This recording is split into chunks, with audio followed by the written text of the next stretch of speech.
Are कहीं इस medium में बांटा गया, ठीक है, जिसमें गैस के साथ अब क्या मिल रहा है, द्रव। जैसे आप लोग क्लोरोफॉर्म का नाम सुने, क्लोरोफॉर्म एक गैस रहता है, क्या रहता है, गैस, ठीक है।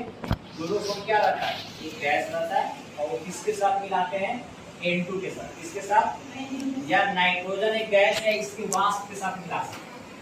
इसके साथ क्लोरोफॉर्म की वाष्प, वाष्प कैसा रहता है, द्रव अवस्था, कैसा रहेगा, द्रव अवस्था। कहते हैं इस तरह से जो विलयन प्राप्त होता है उसको हम लोग कहते हैं गैस, द्रव, गैसीय विलयन। समझ में आ रहा है। फिर आगे हम लोग देखते हैं गैस ठोस। जैसे गैस ठोस का उद्भवपातन होता है ना, तो उसका क्या होता है, उद्भवपातन होता है। जैसे धुआं का नाम सुने हैं, कपूर का नाम सुने हैं, ये तीनों में अगर हम मिलाते हैं नाइट्रोजन गैस, किसको, नाइट्रोजन गैस, तो इसको हम लोग क्या करते हैं, गैस ठोस का गैसीय विलयन। इस तरह से कितने होते हैं, टोटल 9 प्रकार के होते हैं। कितने प्रकार के होते हैं, 9 प्रकार के होते हैं। तो यहाँ तक कोई दिक्कत समझ में आ रही है, तो हम पिछले क्लास में आपको हम समझा दिए थे। अगर एग्जाम्पल को हम समझना चाहते हैं तो द्रव का भी समझा देते हैं, समझा देते हैं। जैसे कह रहे हैं द्रव गैस का मिश्रण, द्रव में क्या होते हैं, द्रव में क्या होंगे बताओ। द्रव में एक जल ले लेते हैं, दूसरा गैस में ऑक्सीजन ले लेते हैं, ठीक है, ये क्या हो जाएगा, द्रव गैस का मिश्रण।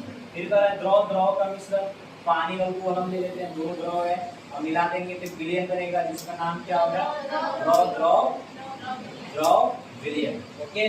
फिर हम लोग देखते हैं द्रव ठोस। द्रव में एक शर्करा, ठीक है, और ठोस में एक नमक ले लेते हैं, ठीक है, द्रव में पानी ले लेते हैं और एक चीनी ले लेते हैं, जो कि बहुत सारे एग्जाम्पल हो सकता है ना, तो इसको हम क्या कहेंगे, द्रव ठोस का मिश्रण या विलयन। Okay, clear. फिर इसी तरह से ठोस का देखेंगे तो ठोस गैस के साथ मिलेगा। जैसे पीडी क्या है, एक ठोस है, और H2 क्या है, हाइड्रोजन गैस है। फिर दूसरा अगर ठोस द्रव के साथ, तो ठोस द्रव के साथ कैसे, सोडियम का नाम सुने आप लोग, सोडियम एक ठोस होता है, जबकि पारा क्या है, एक लिक्विड फॉर्म में। तो जब दोनों को मिला देंगे तो एक अम्लगम बनेगा, क्या बनेगा, एक बनता है अम्लगम, एक होता है अम्लराज। अम्लराज, अम्लों के राजा को क्या कहा जाता है, उसमें क्या रहता है, नाइट्रिक अम्ल, और क्या रहता है, हाइड्रोक्लोरिक अम्ल, हाइड्रोक्लोरिक अम्ल, ठीक है, उसको अम्लराज कहा जाता है, ठीक है। इसमें आओगे ठोस का, तो आप लोग देखे होंगे ये पीतल का नाम सुने हैं, और पीतल किससे बना रहता है, तांबे और कॉपर से। 80% तांबा, 80% क्या रहता है, तांबा,